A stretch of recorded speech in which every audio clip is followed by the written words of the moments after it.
how to get leads as a contractor for free.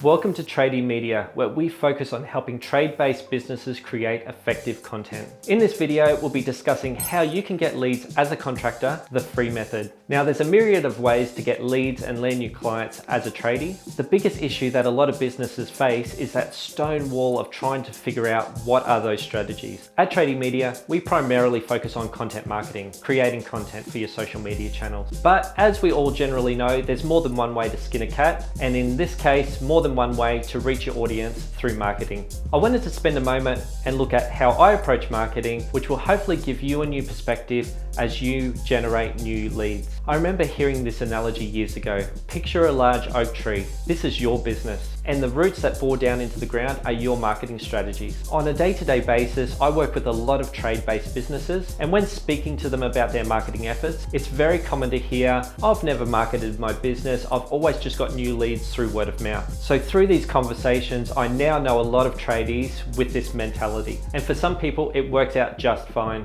The issue is, when there's a storm, will that root have enough strength to keep your business upright? Now, that storm could be an economic downturn, which is something to consider as the world is a little uneasy in 2023, or that storm could possibly be that your word of mouth option is starting to dry up. But I'll touch on this again in a few moments. Either way, it seems to be a little bit risky to only have one marketing strategy. I think the main question you need to ask is, what are the marketing pillars that are holding up my business? Now, I'm not going to go through all the different marketing pillars that you could consider, but in this video, I'm going to touch on 3 strategies that you could start implementing today for free. The first strategy today is word of mouth marketing. Word of mouth marketing is a solid foundation for your marketing pillars, and I loved it when I had a call from a new lead and I find out that they got my number off a previous customer. Now, before I go on, I just wanted to reiterate that even though this is a great strategy, it shouldn't be your only marketing strategy. Because let's pretend for a moment that this was your only source of new leads in your business, which from personal experience is more common than not in a trade-based business. Also, let's say that one of your favorite customers decides to move interstate. So not only is that a bit of a dead end in regards to new work, but they're not going to be passing on your number to their neighbors or new people they meet in your local area. Keeping this thought experiment going, what if for whatever reason, the job that you just did for a client didn't quite go as smooth as you originally hoped for? Now, that customer is not completely satisfied with their experience, and more than likely, they're not going to pass your name on to the next guy. If our business was only being held up by one marketing pillar, it really doesn't take much for the leads to start to dry up. Now, some of you who are watching this might be in this position, but don't fret. I've got some things for you to consider and some options that you can start implementing today. So word of mouth. Things that you could be implementing straight away: tidy up your uniform and tidy up your truck. Nothing speaks more volumes than turning up tidy and well presented. Secondly, communication is king. One of the things I worked hard on was arriving on time. But sometimes with the previous job running a little bit over, or as you hit the road, you run into a traffic jam. A personal procedure of mine was to always keep open communication with the customer. And all that really meant was, if I was going to be late, even if it was only a few minutes late, I would always call the customer at least 15 minutes before the arrival time and just let them know. Every time without fail, there was always a positive experience from the customer. By showing up on time, well presented, communicating well, and completing a high quality job is the foundation for success, in my opinion. Now, with your satisfied customers, encourage them to refer your business to their friends and family. This could be as simple as giving them a few extra business cards or magnets for their fridge, and just saying something like, "Everything is all fixed and back up and working. I've left my business card with my details on your bench. If you have any other issues, please let me know. I've also left a few extra business cards. If you have any neighbors or friends that also might want my services, please don't hesitate to pass on my number.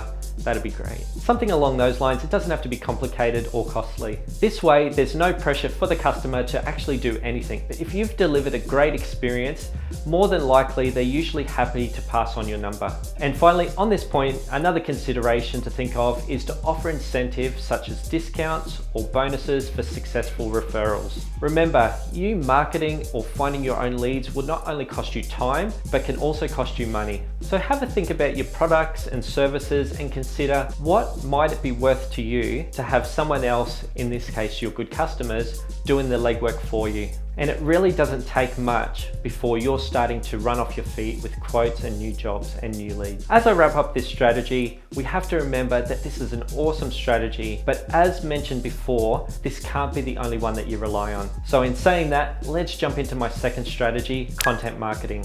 Content marketing is insane. The amount that you could be putting out on social media is literally endless, but with endless options can come overwhelm. So to help reduce that overwhelm, I have 3 main points that I just wanted to touch on. My first point is I know what it's like. I personally have run a successful trade-based business and I'm still working in the industry. And I know firsthand what it's like to be creating content day in and day out for your business. And when you're on the tools, it can be also hard to be thinking about your marketing. So with that, I'm going to be releasing a tool to help reduce the overwhelm when it comes to creating endless amounts of content for social media. This will be a must-have tool to have in your business if you're wanting to take your content creation to the next level. If this is something you might be interested in, click on the link in the description below to join the waitlist for all the latest updates, release dates for your social media co-pilot. My second point is to create valuable and relevant content. I always stress the importance of creating value-driven content. At least 80% of your social media content should be focused on providing helpful information, solving problems, or entertaining your audience without any sales pitch. This helps to establish a relationship with your audience and it shows that you care about their needs and interests. It also puts you in a place of authority. Value-based content avoids asking too much of your audience. Just think about it. If you were asked to hit the like button if you agree, let me know in the comments if you also hate Mondays, sign up for our newsletter, call us now for our latest deal of the month. We can usually handle a little bit of that. If it's on most of your posts, it can become a little fatiguing for the end user. I challenge you, next time you're on a business's Facebook page, have a look and see how much they're asking versus how much they're giving without any catch. This doesn't mean you can never ask for a sale or engagement, but the more that you can give value, the more likely you're going to have a satisfied audience who wants to be part of your community. This 80-20 rule might look a little something like you're planning on posting 5 times a week, maybe Monday to Friday. That's 4 posts of value and 1 post of asking. Your 4 posts of value could contain a video Q&A answering 2 of your customers' frequently asked questions, a vertical video showing the start, middle and end of a successful job, a photo of one of your office staff introducing them in the copy so your clients get to know a little bit more about your business, and then maybe a fun meme on Friday to take everyone into the weekend on a high. With value content 80% of the time, you can go nuts on the sales content for the remaining 20%. The remaining 20%, this type of content focuses on promoting your products or services such as your latest prices, promotions, discounts, or special offers. The goal of sales-driven content is to encourage your audience to make a purchase. With this balance, you'll be building a community that's not fatigued by someone who's over-asking. As you can see from what I've just gone through, we really value content marketing, and I believe that it should be a solid focus for anyone's business. Which takes me to my third point as I wrap up this section. What is your potential new customer walking into when they visit your social media page? Is it maybe a ghost town where you've only posted a few times in the last month or possibly even a few times in the past year? Or is it a place where someone who doesn't really know a lot about you or your business can binge through a ton of content and feel comfortable with hiring you for their next project? When someone lands on your page, they should be able to easily get to know who you are and who your team is. They get to know that you're an expert in your field, and they also see that you're helpful and a wealth of knowledge, and see all of your top quality jobs from photos and videos of your completed projects or services. So don't miss this opportunity of someone landing on your Facebook page or Instagram page and being underwhelmed, and then moving on to see if there's anyone else in their local area that has done a better job in content. And finally,